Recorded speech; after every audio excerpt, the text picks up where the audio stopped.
Yes, guys, welcome to another glorious session of the Lit podcast. As you will have noticed, we're not playing. The elevation has happened. I have been on hiatus for a little while. Also been getting ready, preparing, working on something that I'm going to be doing moving forward, which is not only just making my podcast, the Lit podcast, but actually producing podcasts for other people and content for other people. But before we jump into all that good stuff and I get carried away, today I have a very special guest in the podcast. His name is Mikey. Again, divine intervention. We met on Clubhouse. The man's doing bits. He's a property entrepreneur. He hit me up just as I've been working on this space. He didn't even know that I was doing that. Once you come through for us to have a chat again, I just feel like most of these things are just God sent, so I don't refuse. Mikey, if you could just give us a brief introduction of yourself and what you do. Yeah, well, thanks very much for having me, Isaac. Yes. It's a great space. Oh, thank you. Fair. I've watched a couple of your podcasts previously. Yeah. And they're on point. So Brilliant. You're doing big things and this will perpetuate from there, I believe. Thank you. So yeah, brief introduction. As you said, I'm Mikey. I've been investing in short-term rental space now for the last 5 years. And before that, I worked in the sales environment for about 15 plus years. Okay. Graduated out of university in product design and furniture. Okay. But probably knew that I was never going to get into it after graduation. Graduated straight into the recession, so that didn't help. And I was going against other interviewees that had 15 plus years experience. So it was a hard slog for about 12 months. And I didn't really necessarily want to move away to the London boroughs because that's where a lot of the design jobs were. Yeah.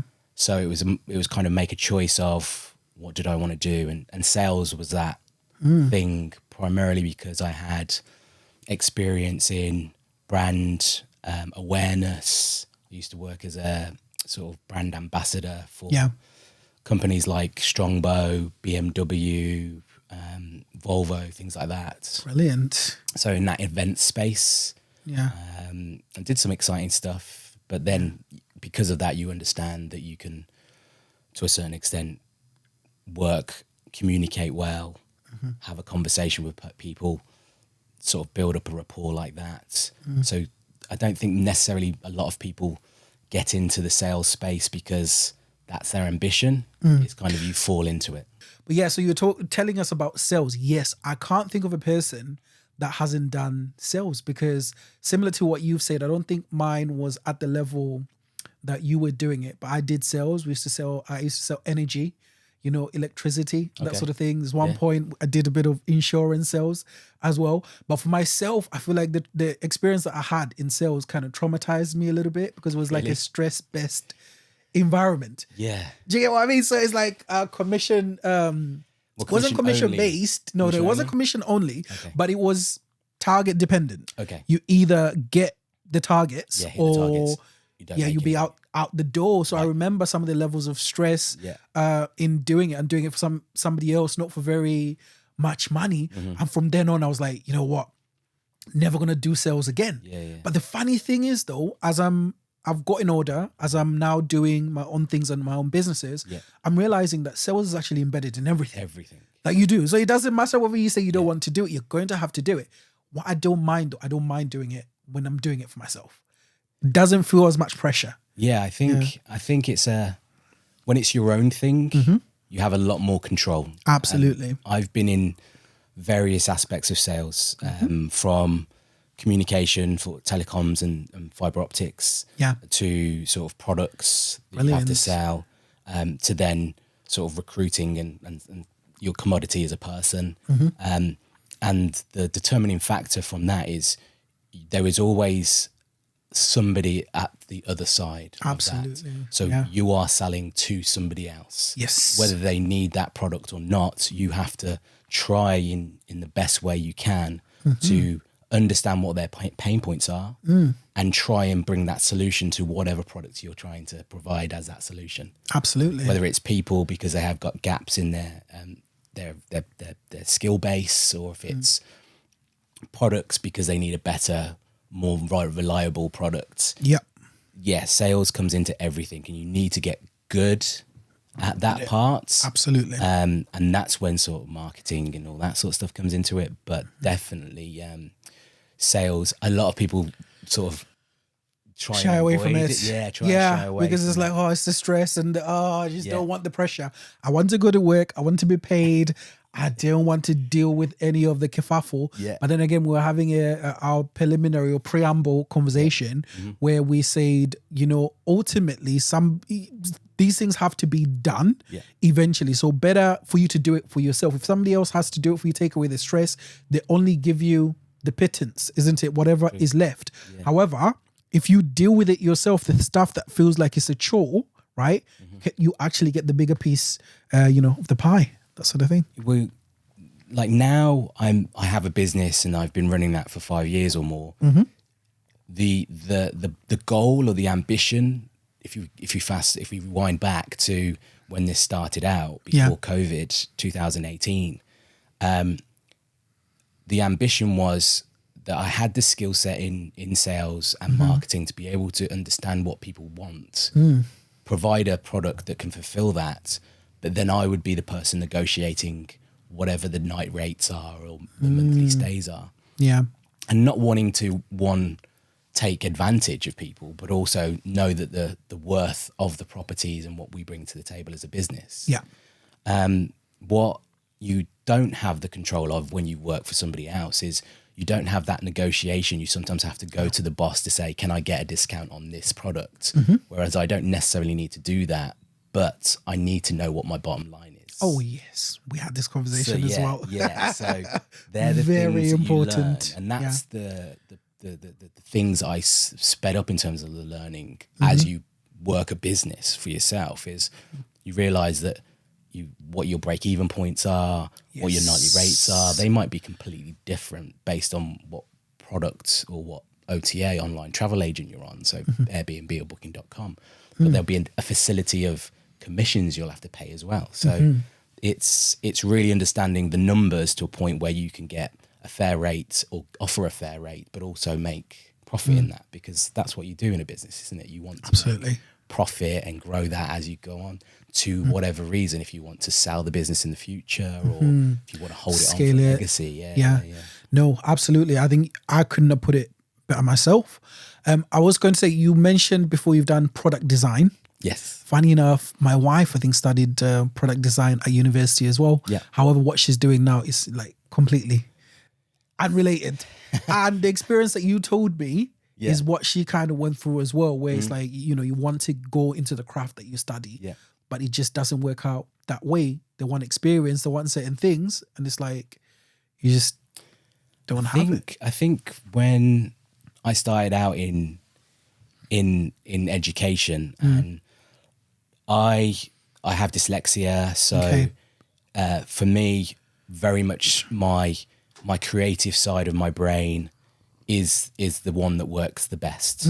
I'm articulate and all the rest of it. I can have that communication is very good. However, I'm a very creative person. So it was almost like I was leaning to the positives or my strengths when I was going into think, well, I was always told as a younger guy, I needed to go to college, I need to go to university as you're told to do that, because that's how you get the bigger job, the better job, and then get looked after by an organization. If I would listen to my younger self before I got into that world of education, I probably would have lent more into the entrepreneurial side of me. Really? Because there you go. From a very young age, I was selling. My dad was in sales as well before. When I was younger, he was in pharmaceutical sales, and he used to get a lot of like giveaways, products. Not so much the medication, couldn't give them away. But, but pens, really nice, opulent pens that looked like they were marble, and you could give them to doctors because that's how you get in the door, so to speak. So I would probably take them to school and sell them to school friends and teachers. Yeah, so you're showing your skill from an early age. So showing an element of entrepreneurial skill, but then also setting up a car wash when I was a young lad. Yeah. And then employing your friends to do the same. To do certain things. Yeah. At the time you were doing it, did you know that what you were doing was entrepreneurship? No. Yeah. No, I was really led by the what I could do to make myself some money and then make the money side of things. It wasn't really I'm an entrepreneur in this. It was I like to make money on the weekends if I've got spare time. So these are the things I could do. I could mow lawns, I could clean cars, and then I could obviously do my chores at home and get paid all of the times. But no, absolutely. I mean, I can so relate to your journey because it's similar to myself. School has just never been my thing. I was the kind of kid, when I now think about it medically, I probably had like ADHD, attention deficit. So because I didn't have the capability of concentrating on one thing and then just that thing. It's like focus, or I'm distracted, or I want to be doing something else. What I didn't know at that time is that creativity was my thing. I was just really good at being creative. How I know it is when I was in year 8, which they call Form 5 back out. I was in Zambia, year 8, and I participated in a variety show, right, for the school. And the school used to have from like year 8 to year 12. So Form 5, which is like year 11 here, or maybe it might be 6th form. But anyway, so there were the grown-ups, adults, not adults, but the older kids also participating. In my lowest form of being a year 8, I managed to win the variety show from just doing singing. So I put a group together. We did choreography. It was kind of singing like Cisco and that kind of thing. And we did all dance moves. And I won. Wait, it wasn't the thong song, was it? It was the thong song. It was the thong song. And I remember I was 14 years old. Listen, music was just music. Like we love music, and the others, I don't think they were listening to the words, right? I loved Cisco at the time. Maybe that's the where it's coming from, right? And I remember performing, and from winning, everybody knew me as the kid that won, and I had a nickname like Famous Boy. However, I feel like no one really ever nurtured that bit of me. I don't know if I even told my mum to say that, but it was something that I remembered because I was looking back at my boarding school days and things like that. I'm reminiscing, speaking to my wife, and I was like, that's one of the key moments that I remember about my foundational years. So for most people, that's something that's like jump off point to what you're going to end up doing, because there's an artist at the moment is quite huge. It's called Diamond Platinums. It's from Tanzania, African. His music is amazing. He also started off that way, like doing music, bits and pieces, but then it was nurtured from early, and he just focused on that as his main focus. He left everything else, didn't bother with, I hope I'm not speaking wrong on his behalf, but I don't think he went to uni or college. If he did, I think it dropped out. Anyway, don't quote me on this, right? But what I know for a fact is his key focus was the creative side, the music, right? And that sort of thing. And his parents encouraged him. However, for myself, I come from a African background, where education had to be before anything else, right? If you show signs of not being at school, it's not necessarily seen to be like, oh, there might be something wrong with you or challenge, or you might have, I don't want to call it like a disability, but you might have something affecting you. Like, and that's the reason why, that's the reason why perhaps you don't learn the same as other kids. Just because the majority learn well and they learn that way, it doesn't mean it's the same for everyone else. And I remember something that I hid. So it's interesting, you're coming, you're telling me, I'm like, I know there's certain things that are undiagnosed in me that affected my ability to perform in school, but I never spoke about it because I thought if I do, then I'll be looked at as the slow kid. Well, it's funny you say that. Because I was diagnosed with dyslexia very early age. I was lucky. I went to a performing arts school, so it's very similar. That's brilliant. Which was great. They picked up on it, and they whether it was down to my reading capability at the time, and one of the teachers just obviously pulled my mum and dad aside whilst doing a parents' evening and said, "Listen, there's a possibility that Mikey might be a might be dyslexic, so it'd be Really? an idea to get tested, and they didn't do the tests, and Okay. and schools don't really do the tests still to this date. So you have Really? to I thought you have to go private and pay for that yourselves. Yeah. Mum and dad weren't massively like affluent or Wealthy. rich and wealthy back in the day, and they obviously stumped at whatever money they needed to do those tests, and what came back as a result, and you get like a document that tells you what the capacity of learning is, and Okay. it'll give you a gradient based on your attributes from the proficiency tests that you do, and it'll tell you whether it's like low proficiency in reading and everything like that. And I think like it is a learning difficulty, definitely. It's nothing that anybody should feel shame about. No. Because I didn't feel shame about it at the time because it had a label, and I think that's where the shame sometimes comes from. Yeah. Is it's not been labeled or not being diagnosed. So people can go for years undiagnosed with a lot of things: autism, dyslexia, dyspraxia, whatever it is. Attention deficit disorder. ADHD, all those things. And I think there are certain diagnoses like dyslexia, ADHD that will come hand in hand to a certain extent. Like your attention, mine's scatty. I'm terribly messy at home. So, but when I'm doing the thing that I enjoy, completely focused. You got the studios. Yeah. Right? You're I in can the zone, guarantee you the people I went to school with, if they saw this and you think every single bit of this space I put together myself from research videos and YouTube, seeing other people having done it, I've done every single bit myself. Even the technical stuff and the editing, that's all me. If you told me that when I was coming up from school, I'd have said no. I would have said no chance, right? Because sometimes you feel like you're incapable because of the labels and because it hasn't been properly diagnosed and the things that you've stated. So it will make you think, I'm just not worthy of doing anything. Look at yourself, Mikey, man. You're amazing. You're an entrepreneur and everything that you're doing, your journey. Would you have thought, coming up, your early years and everything, the teachers speaking to your parents and things like that, would you have thought that this is where you'd have ended up? So it's strange that you asked that question. And when I think about it, the answer was yes. Really? I knew that I was I wanted to do something within property. That is great. That crazy. Break that down. We need to jump into that.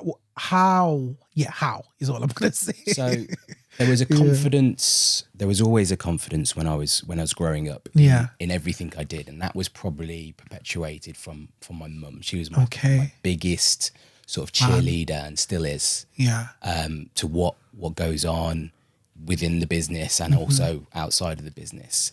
She's the person that always is on the Facebooks when I'm doing a reel or doing some sort of story that will always like and share. That's my Mikey. Exactly that. Oh yes. A little bit embarrassing now because I'm a grown man, but it's nice. To have somebody like that. And I think the similar thing with Gary V, his mum was always the cheerleader to him. There you go.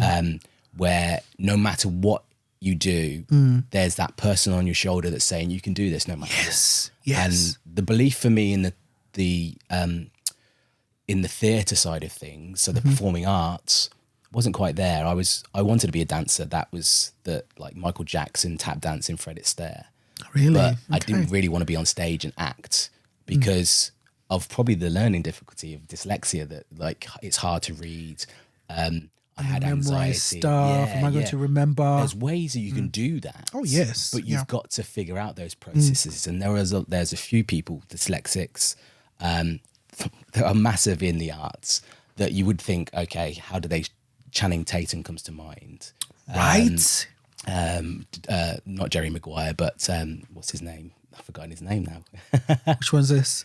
Tom Cruise. Oh, Tom Cruise. I believe Tom Cruise is dyslexic. So he's amazing. So there are a lot of people that have dyslexia. You wouldn't think that have it, have gone into the arts, into theatre, into acting, that can have that capacity of learning lines. But for me, that was a massive stumbling block. So I was like not really into it. I wouldn't have minded being the backup dancer to somebody, but I wasn't. gonna to the be forefront. I wasn't into that at all. Yeah. Okay. And I That's think I interesting. realized at 19, I think I did a sort of refurb for my dad in his house. And I was like, it was enjoyable for me, first and foremost. I helped a guy who was a skilled electrician at the time, and I didn't have any skills, so I was kind of his labourer. But I was just like, this was really enjoyable. Like, we ripped down a ceiling, we put up some not pendant lights, so spotlights back in the early 90s. So pretty up to date in terms of what you were doing in terms of designing houses. Yeah. So plasterboarded, then we got plastering, did the plastering, and then we put the spots in. That was fun for me. And to change an environment, an interior like that was really fun for me. But there wasn't the clicking, this is property investing. But I was very aware that like housing market was really good at the time. And I've approached my father a few times to say, we need to start buying houses at sort of 18, 19, and I'll do the work and you put in the money and stuff like that. And it never really went off for whatever reason. It was probably, I was a young guy at the time. But you'd started early from 18? Well, only doing his house. Doing his house once. And it never, there's a gateway, isn't there, to something. In anything you do, there's that person that says, you can do this. And you sometimes, they're in the background and they're kind of leading you down that path. Definitely. For me, there wasn't anybody that did that at 19, unfortunately. I wish there was, and that's probably why I help people do what I do now. Yes. Is because there wasn't anybody for me then back in those days. And there wasn't the internet in terms of to help you with the knowledge. None of YouTube wasn't a thing yet. Okay. All of that stuff that is great to, if you don't know how to do it, you can Google it and you can figure it out pretty quickly. Like kids these days have got so much resource available to them. Yes. It is scary real. One of the biggest resources in the world is YouTube. Yeah. Yeah. The majority of things that I've got, as I was saying in my little studio here, YouTube. Yeah. Yeah. They guide you and they show you how it will look, finished product. So you have an idea. Yeah. You're so right. Like, yeah. It's madness that there's such a resource like that. And people don't they use it as an entertainment tool in terms of consuming, but they don't like Google how to do something. Like only a few days ago, I was up in my loft. We had a light go out in one of our bathrooms, and I usually leave that to my brother-in-law, who's an electrician. Unfortunately, he fell off a fridge, an industrial fridge, and broke both his wrists. So wasn't in a position to be able to do, wasn't in a position to do anything like that for me for at least 6 or 7 weeks. So it was almost like, okay, I've got to figure this out myself. So Googled it, YouTubed it, and then figured out how to change some spots. And it was fairly easy now because the world of electronics now has progressed so much on. You don't really even need to do the wiring anymore. It's literally they just plug in, bam, put it here. It's gone. It's done. Yeah. It's like the IKEA model has now been translated to so many other things. They even specify, they're like, it's so easy, even with the tiles, like, it'll be straightforward to put. Even the table, when you look at it, it comes with the instructions. Those instructions sometimes for me, they're a nightmare, right? But I always end up to the finished product. When I'm doing it in the moment with the little pieces, few I'm pieces just left like, over, oh God. No, but I'm just like, when I look at it, it just feels like a nightmare because it's a lot. So I'm thinking, if I can put this little table together, trust me, there's so much that can be done because it's kind of like been streamlined and it's been simplified, you know? When you think about it as a child, you're really inquisitive. Okay? Yes. You want to learn everything. You want to try everything. And we, as a society, have that sort of programmed out of us whilst you go through school. You get pigeonholed into top set, middle set, bottom set. And then that can have a detrimental impact on you as a person. Oh, yes. Personally. Because if somebody's always telling you you're bottom of this, you're going to think that for the rest of your life. Yes. Right? And I think the reason, although I was in bottom set for a lot of things, Welcome to the club, mate. The thing that made me aware that it's not such a massive deal was that I had my mum saying that like school is just a moment, part of life. You've got to do well at it, but it's not the be all and end all. Yo, Mikey, shout out to mum, man. Mate, shout out to mum, because you're saying this is new information to me, because I know mums that were like would encourage certain friends of mine so much with the education thing that it was damn near detrimental, where you could see somebody is stressed, but it's like, it has to be school because if you don't go to school, your life is not going to be this. But it was just this focus. And I'm not saying education is not important. Of course, it is important in certain aspects, but I feel like there should be avenues, right? There should be this demarcation to be like, okay, if this person is more of a creative, let's push that. If their interest is business, how about we focus on this one thing that they're good at, harness that craft so that they grow into it, because by the time they're older, they actually become a master of that craft, as opposed to trying to do biology and chemistry and English and history. You already hate maths, but you must add on 7 other things to be doing. And then it's like the thing that you said where you're made to think that if you don't do school well, then the only life that you will know is a life of misery. I've known friends that ended up resenting their parents because their parents just forced them. You've done undergraduate, you now have to do a master's. Don't get me wrong. There was pressure, and I think that probably came a little bit more from my dad's side, my father's side. Okay, and that he obviously Caribbean descent.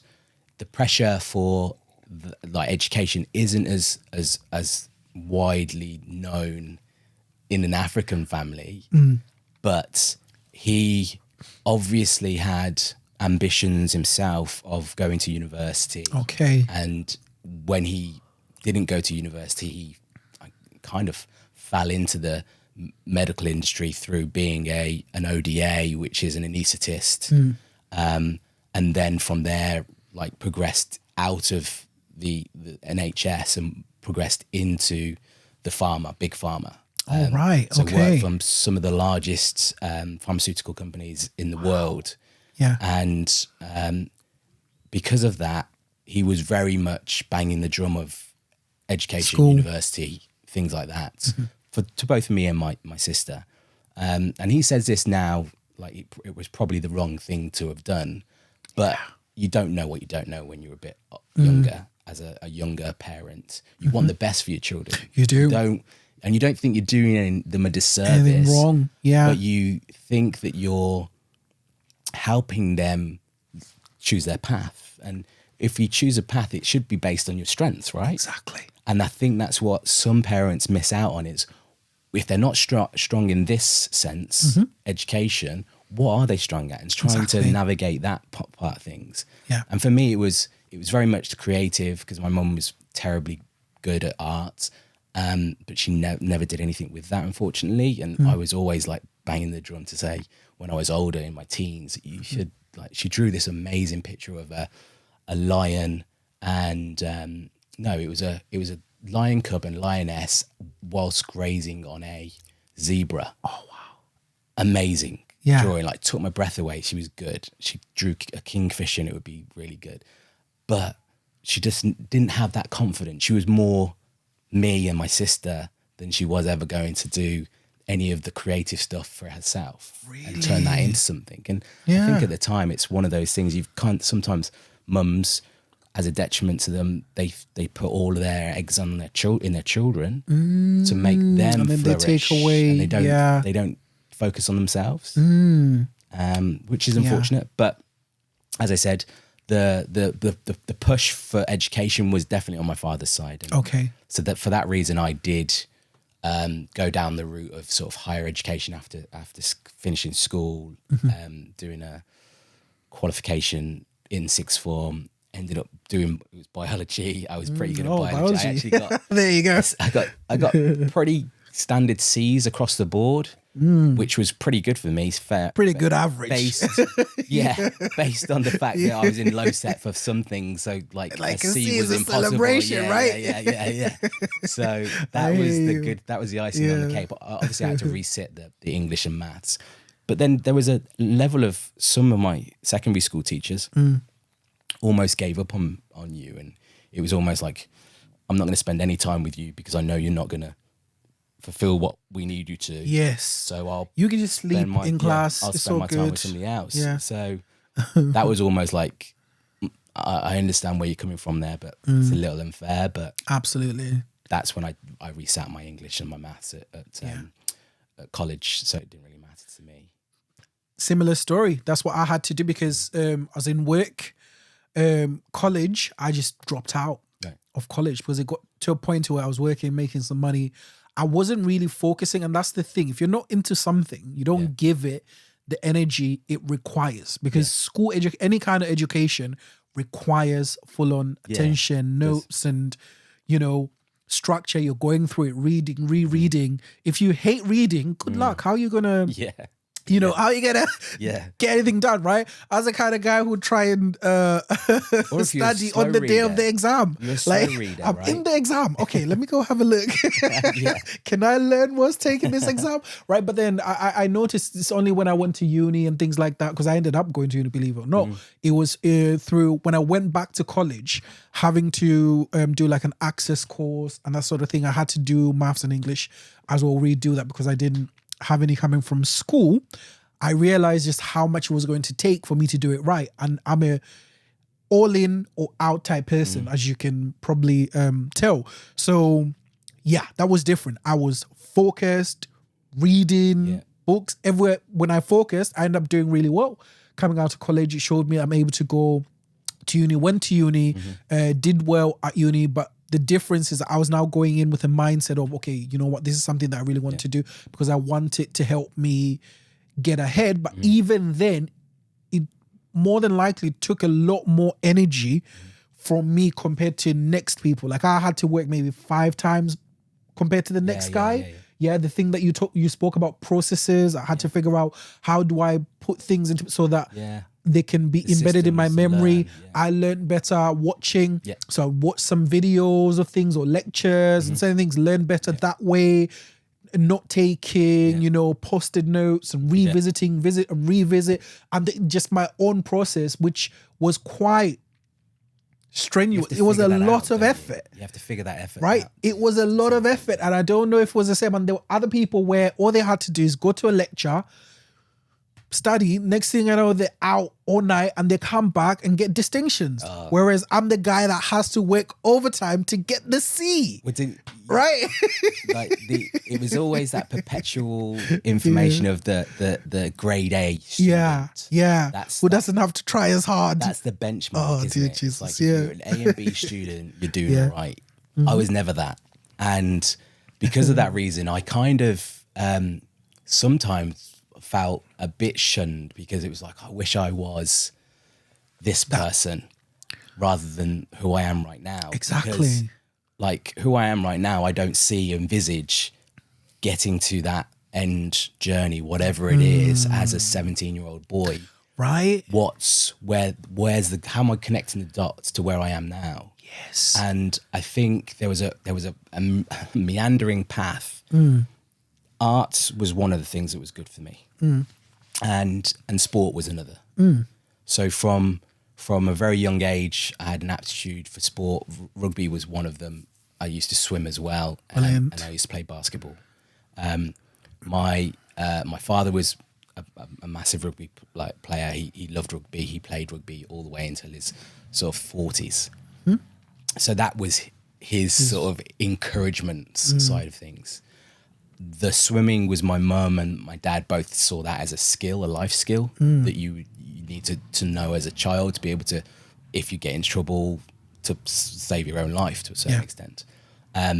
But to have that as an option to become a professional swimmer or anything like that was never really on the mind of a 6 or 7-year-old person. No, because it never is at that age.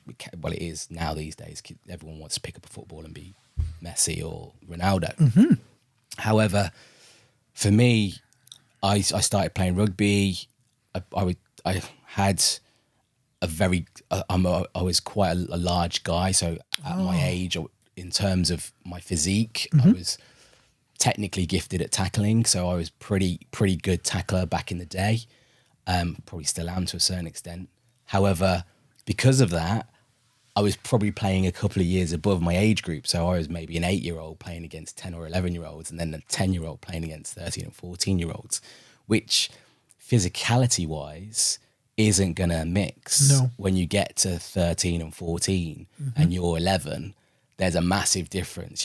You're in your virgining ages of puberty, turning into an adolescent, and I'm still 10 or 11. Damn. So I got injured, hurt my shoulder and lost confidence. And my dad did the best thing that he could, and he didn't push me into staying with rugby. He just said, like, mate, your decision is pretty much yours. Yeah. And I said, okay, I think I want to step away from rugby for a bit. So I did. Yeah. And it wasn't really I don't think it was a bad thing, because at that time we just got back from like a massive trip to Canada for 3 months. I think the plan was that we were going to emigrate over there. To Canada? To Canada. Okay. My auntie and uncle were over there with my cousins. And the plan was, my mum and dad's plan was, obviously he was in pharmaceuticals, but in companies in this country, he'd move over there and join a pharmaceutical company that was based in America or Canada or wherever it is, and work for them. Unfortunately, that didn't work out, because shortly after we came back from Canada, my mum and dad ended up separating. And that was, but the lead on to the question, the conversation is, I found basketball when I was there. Basketball was like, was everything that kids played. Basketball, hockey, ice hockey. So rollerblading was a big thing. So when I came back, it was almost like, I want to figure out how I can play basketball in England, which isn't really a third or fourth sport. Do you know what I mean? No. But in the 90s, it was becoming popular sport in England, the UK. Yeah. So we had a fairly decent team in Coventry, which were the Coventry Crusaders. They had a senior team, they had a junior team, and then they had like training facilities within the centre of Coventry, and then at other sporadic schools. So I played that for a good few years, all the way into my teens to 15, and then went on a tour with them to the States, and realised very quickly, it's not my thing. Well, no, I was never going to be as good as the Americans. And the ambition was to play basketball in the NBA. Professionally? Yeah. All right. Wow. And not to say you couldn't make a living over here in the UK, but it wasn't. I don't even think I was that good to play. Capability, it was kind of a switch that flicked for me that saw I just wasn't going to get there. Yeah.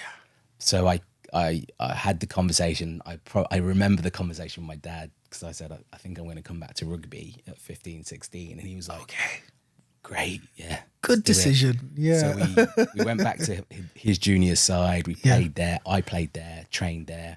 And then very quickly on that point, he took me, the coaches said, we're going to put you forward to county trials, and you can play for Warwickshire. Nice. And I was like, okay, that's great. I was a bit like, come on, I've only been playing rugby a month or so since. How's this going to work? How's this going to work? Yeah. But yeah, I went, did the trial, got into the county level, and then progressed from that. So county, under 17s, under 18s, Colts, 21s, to seniors, and then was lucky enough to sort of get swooped up into the junior sides that were local to me, and then get kind of into the loop of academy and semi-professional. Okay.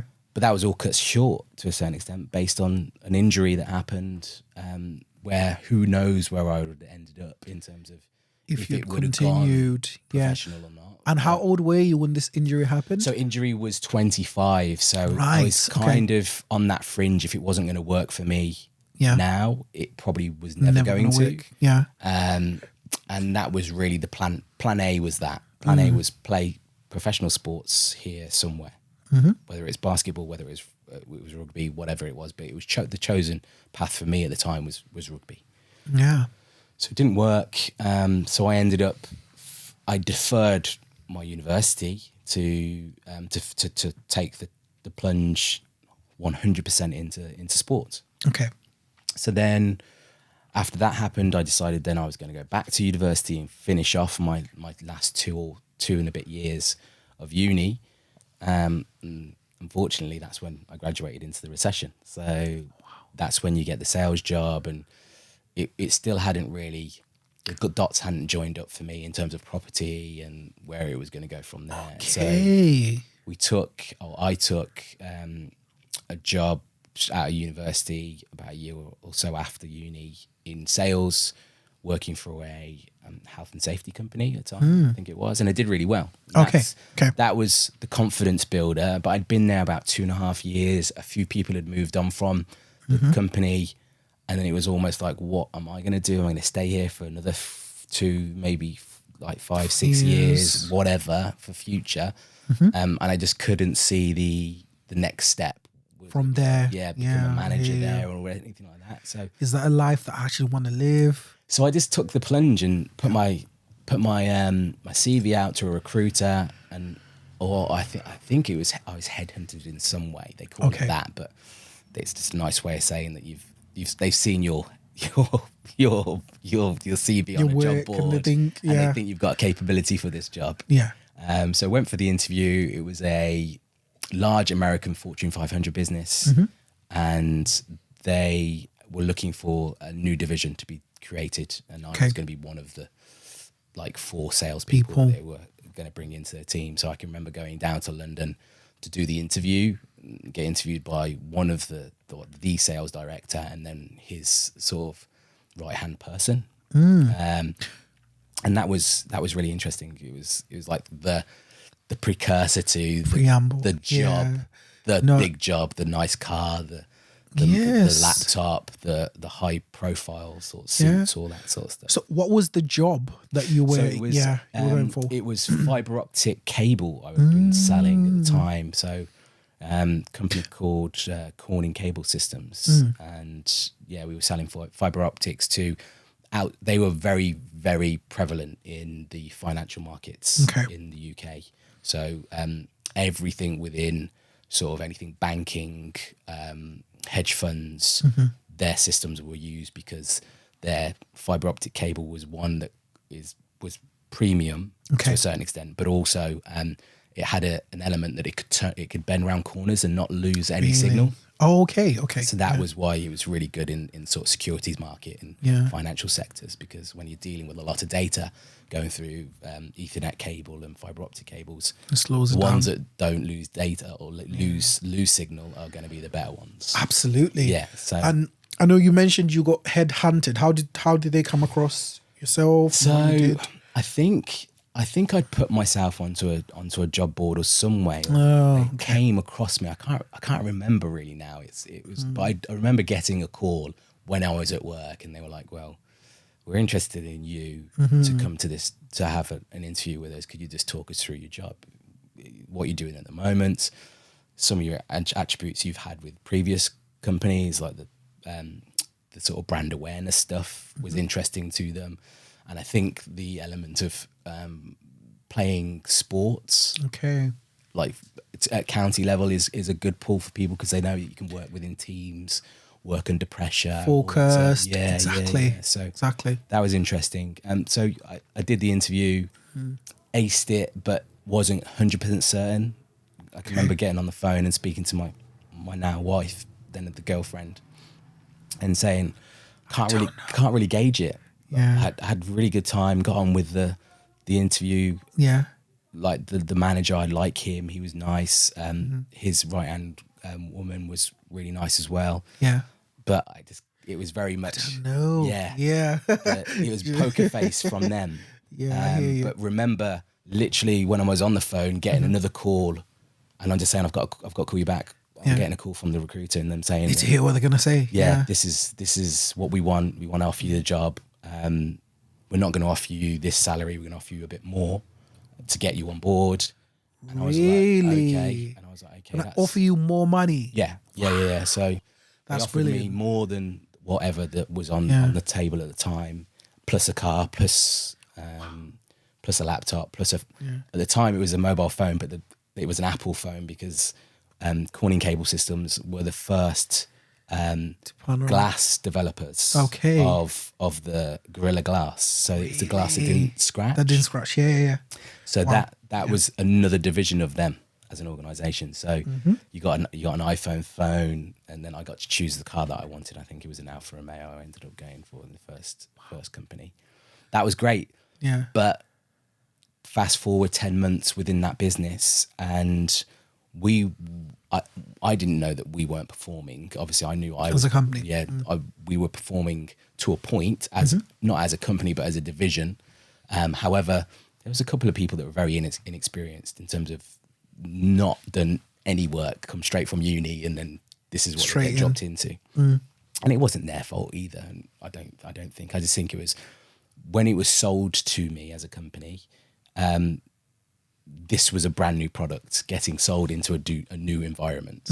When actually, what you found out, it wasn't a brand new product, and it wasn't repackaged. It was definitely repackaged. It wasn't repurposed. It was just the team that was brought in to do the new sales pitch were the brand new team to do that. Was it like NetWest being called something else? Was that? So, I'm not gonna say. No. It was not naming names. It was almost like we've tried to sell this product to a market, but they've gone in with, okay, we've got the most expensive product in the market, and we're going to just boss it because we're doing that in the financial sector. When you're talking about enterprise developments like offices, they're not like a financial sector company. They're not like a big bank. They don't have millions of pounds to throw at things. They don't want to do that either. They're about saving money, cutting back on costs. So you're just going in with the wrong product to a certain extent. But I was fortunate that I'd managed to cultivate a relationship with Cambridge University. Okay. And they were going through a massive redevelopment of their campus, and they were looking to really raise their bar, and maybe future-proof themselves to a level where we got to specify on the build that we would be the people that they wanted to be the cable supplier, which was massive. I think it was a couple of £1 million for the organisation. Yeah. But when you go in and you're full of piss and wind to a certain extent, and you've just done this massive deal, and then you go to your office the next or a couple of months later, and your boss takes you into the office, and you're like having a great time. And I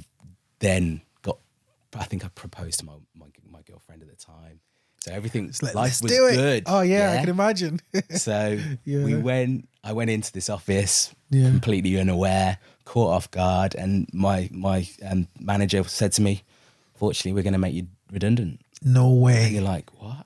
And I can remember actually saying, I'm planning my life, mate. What are you talking about? I've just asked my girlfriend to marry me. Yeah. What am I going to do? Yeah. And they said, oh, don't worry, we'll look after you. You've got, we'll give you like, obviously you've only been with us like just under a year. We'll give you this much money to support you for a job, and we'll give you some credits towards learning a new skill if you want to do that.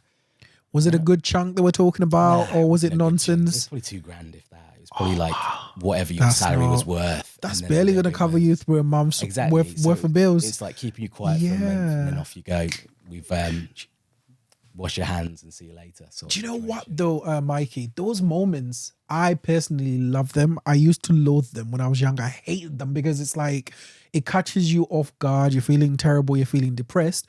But those have been the life-changing moments for me when things happen the way you're saying. Like, I've been fired from a job on a whim. Like, the person didn't like me. We kept batting heads, and I was still on probationary period. But the reasonings that they gave for getting rid of me, we just didn't agree. He just woke up one day and said, oh yeah, we're going for a probation meeting, and I've decided to terminate you. I was like, what are you talking about? I've worked for this company for a long time.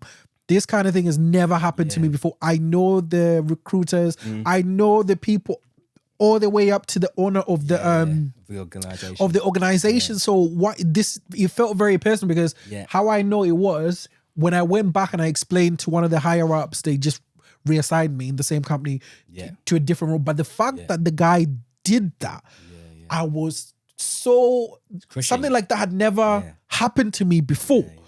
But the way it hit me, I was like, I never want something like that to happen to me again. Or I want to safeguard myself so that even if something like that happens, it's not difficult for me to move on or to find something else. It really just sparked a fire in me. Like, that's what I'm saying to you. Like, it was an epiphany moment because immediately that happened on that day. I'm away. I'm thinking, I'm going to fight this thing. But in my mind, all kinds of thoughts are going. This is after I had dropped out from college. I said school wasn't for me and things like that. But now I'm thinking, you know what?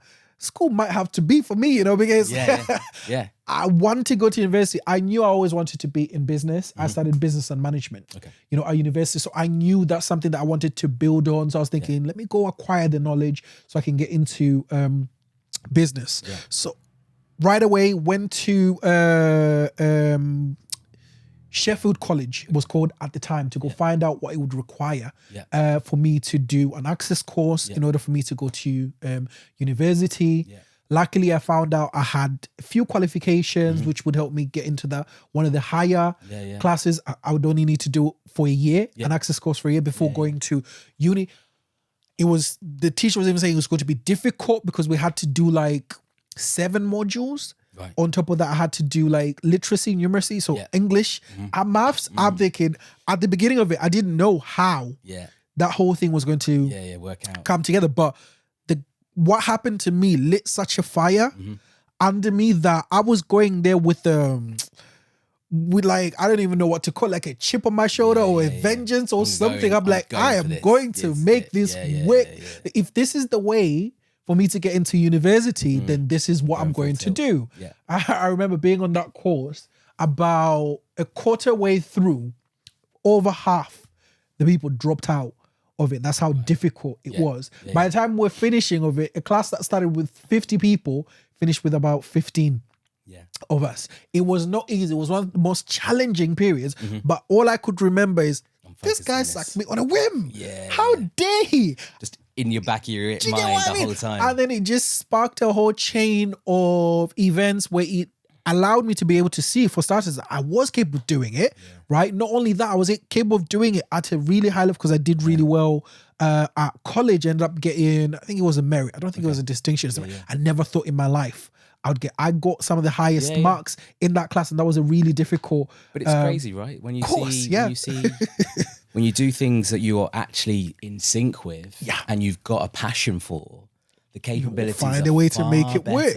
Yes, than you just getting by on your qualifications, maths, English, science, whatever it is.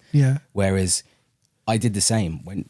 Did a little bit of college when I was early stages after like finishing sixth form and saying I'm just not cut out for sixth form. That's not going to be, if I'm going to uni, that's not going to be my route. And I did a music qualification and then a design qualification, and the design was obviously the precursor to go to university and do that. But remembering that merits and distinctions were in those qualifications at the time, because I think they were NDs at the time. There you go. Was like I'd never got like high grades before, and I was buzzing for it. And that was you amazing did that. for me. Yeah, do you get what I mean? That was cool. And obviously, a merit or distinction, don't know what the grading is now. It wasn't a massive thing. But it was nice to have. Right, and you're thinking, especially when you've come, what you were saying from a background where you were convinced that's something that could never happen. Was impossible, and there's a track record and there's a history of it, but then you go and you challenge. That's one of the things that I like about myself, in that I've been discounted a couple of times. The people that have seen me that I've just thought, he's not going to amount to much. He's not this, but I never discounted myself. And I always believed, like, do you know what? I'm going to show them. Like, you would be, if you bet against me, trust me, you don't want to Yeah. bet against me against me. because you're going to have to You eat lose that money. your words. Do you get what I mean? Yeah. My mom was an encourager in that she just had this belief in that she always sort of had this knowing of the fact that I was going to be successful. Sometimes it was a bit scary. Like, what do you mean? What do you know that I don't know? Yeah. She's like, yeah, you're going to do well. Like an intuition of mums, though, right? Right. So you're going to do, I can just see you. You are going to be in the top. You're going to have all this. And I'm like, I don't know. But then this thing, there's something that you said earlier where you said from an early age where you have certain things being reinforced and It's definitely Yeah. It's not coercion to a certain extent, but it's encouragement in the right way. Like your mums know you better, us Yeah. better than any other parents or family Absolutely. members will know. They'll know your strengths and your weaknesses. And I think if parents push or lead children these days into their strength that'll be, from a very early age, it's greatness. that's where the greatness happens. Because Yes. if you are mastering that skill, whatever it is, early, really early, then as you get better at that, by the time you get into secondary school, from primary to secondary to further education to degree and stuff, You'll be a master. Oh, yeah, exactly that. Yeah. It's like, what, 10,000 hours, become a master to in 8 become things? really good at something. Yeah, instead of focusing your energy trying different things. I was going to say where I really agree with you on that is even from an early age, my boy is 1.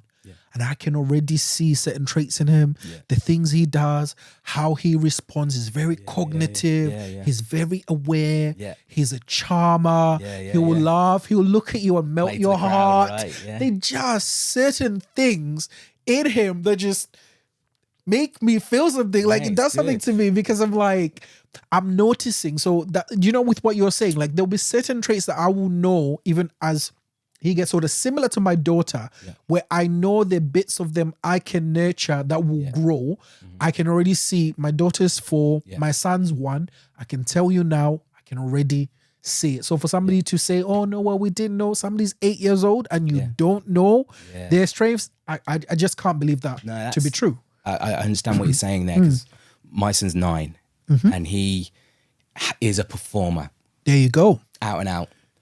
Gets that from his dad a little bit, but in terms of like seeing him, he wants to perform in front of you. He wants to do stuff to make you laugh. That's brilliant. And like I sometimes am the one to say, oh, just calm down, not in front of the telly or whatever else, because we're watching things. But you have to give them that floor, that platform to thrive in something that they enjoy. Yeah.